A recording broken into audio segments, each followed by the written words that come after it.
यह है कुर्था गांव, क्रांति भूमि और 90% लोगों का प्रेरणा स्थल।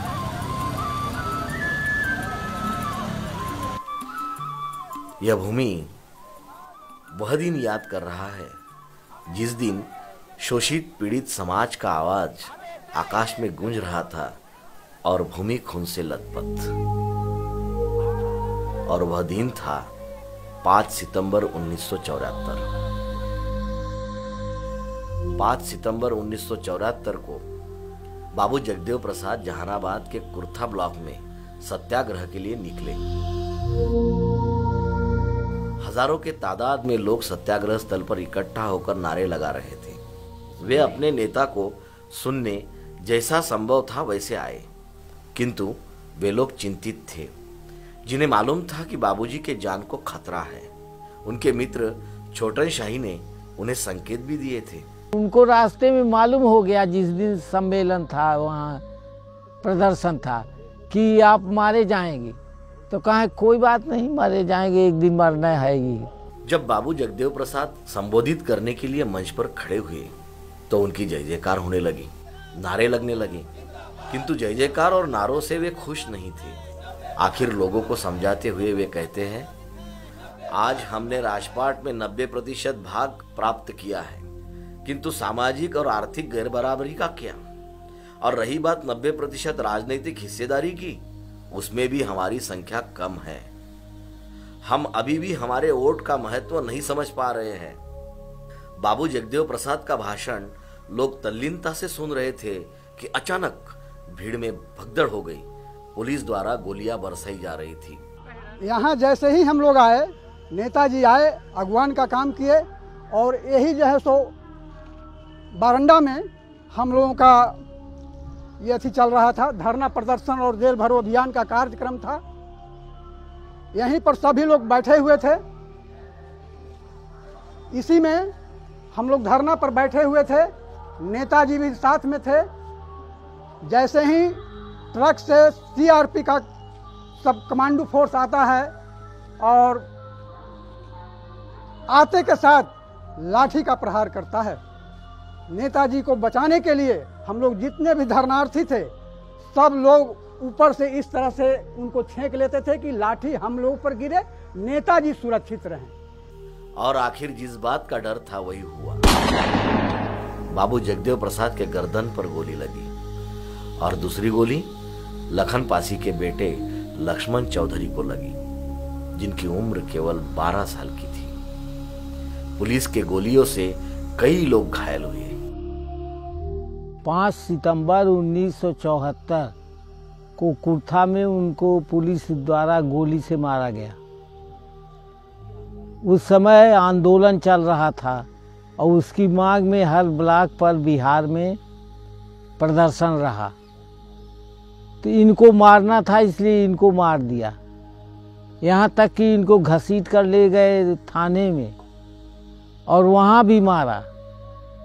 एक औरत थी, वो पानी मांगे, पानी नहीं दिया गया। तो अत्याचार जब नेताओं के साथ ऐसा होता है तो हम लोग साधारण जनता जो दूर रहते हैं उन तिक्रमों से कैसे होगा। पहला गोली जब चला था, पहली गोली लक्ष्मण चौधरी को लगा, दूसरा गोली आपको जगदेव बाबू को लगा। जगदेव बाबू का गोली से मृत्यु नहीं हुआ था। जगदेव बाबू को वहाँ से घसीट करके उन्हीं के बगल में खाद का दुकान था, उस पर ला करके उनको पटक दिया गया। कॉलर पकड़े हुए घींच करके लाया और ला के वहाँ पटक दिया। अब पटकने के बाद उन पर जूता पहने हुए प्रशासन के लोग चढ़ करके हुमच दिए, यानी उन पर चढ़ करके हुमच दिए, जिससे जगदेव बाबू का मुंह से ब्लड आया। अब ब्लड के बाद मृत्यु का अपराध हुआ। तब तक के पुलिस वालों ने, जो जुलूस वाले हम लोग जो थे, सबको खेदाखेदी करने लगा। उसके बाद कुंदे से मारा गया, इनकी लाश को खींचा गया। पानी जब इन्होंने मांगा तो पानी देने के लिए एक औरत आई, उसको हटा दिया, पानी नहीं देने दिया और इनके लाश को गायब करने की साजिश रची गई। लेकिन उस समय जगजीवन बाबू थे, उनको जब ये घटना मालूम पड़ी, उसने कहा देखो अगर उनकी लाश इधर उधर हुई तो जितने अधिकारी डीएम वगैरह हैं सबको खा जाऊंगा, और जिसका नतीजा हुआ लाश गायब नहीं होने पाई। उनकी जब हत्या होती है तो उनके साथ नौजवान, हमारे माँ, हमारे बहनें, हमारे भाई, कितना लोग उनके साथ कमांड रहते। एक बार जो मिल जाता था उनके साथ तो उनके साथ मर मिटने के लिए लोग तैयार रहता था। क्रांति के लिए कुर्बानी देनी पड़ती है और जगदेव बाबू ने अपनी कुर्बानी दे दी और देश को जगाने में उनकी अहम भूमिका है। आज कोई भी दल उनका नाम लिए बगैर बिहार में राज सत्ता में आ नहीं सकता है। हर पूरे चौराहे चौराहे पर उसकी स्टैचू लगी हुई है और देश में बहुत बड़ा उन्होंने क्रांति किया है। उसको मैं बार बार सलाम करता हूं और ऐसे जज्बात का बहुत बहुत आदर करता हूं। यहाँ हर साल शहीद दिवस के उपलक्ष्य में क्रांति नायक बाबू जगदेव प्रसाद को याद किया जाता है। उनके त्यागी समर्पित जीवनी का लेखा जोखा प्रस्तुत किया जाता है, जिससे लोग प्रेरित हो सके और आंदोलन चलाए। कि खाली 2 घंटा 3 घंटा जयंती मना लेने से जगदेव प्रसाद को नहीं समझा जाएगा। उन्हें गहराई से जाके समझना होगा, उनके सिद्धांत और दर्शन को समझना होगा।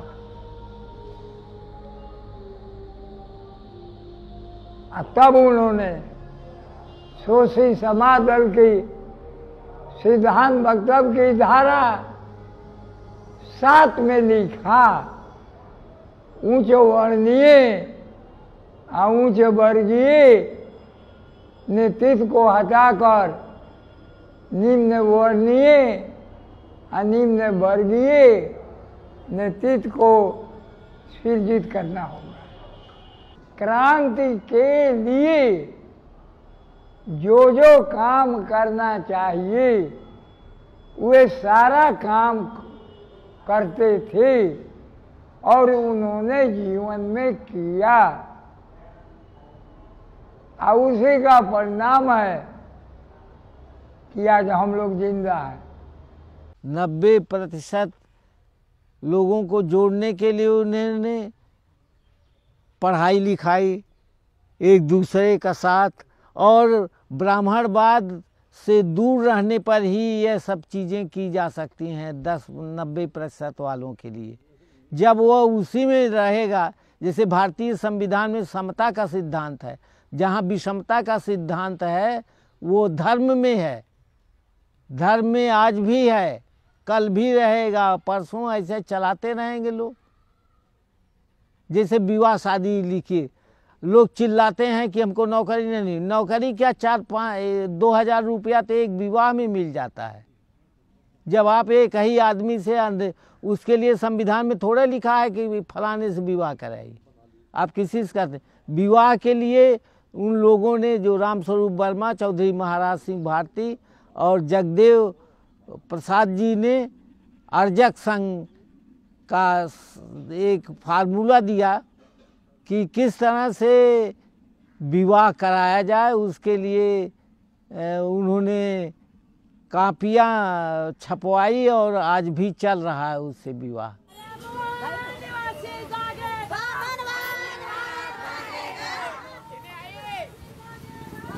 आज उत्तर भारत के साथ देश के विभिन्न प्रांतों में SC, ST और OBC और धार्मिक अल्पसंख्यक लोगों में राजनीतिक चेतना आई है। इसका प्रतिफल यह है कि कई राज्यों में मूल निवासी बहुजन समाज के प्रतिनिधि, विधायक, सांसद, मंत्री और मुख्यमंत्री भी है, किंतु सामाजिक चेतना के अभाव के कारण उसका फायदा हमारे शत्रु पक्ष को अर्थात ब्राह्मणवाद को हो रहा है। ऐसे चरित्र से ना बाबू जगदेव प्रसाद का सपना पूरा होगा, ना बाबा साहेब डॉक्टर अंबेडकर का।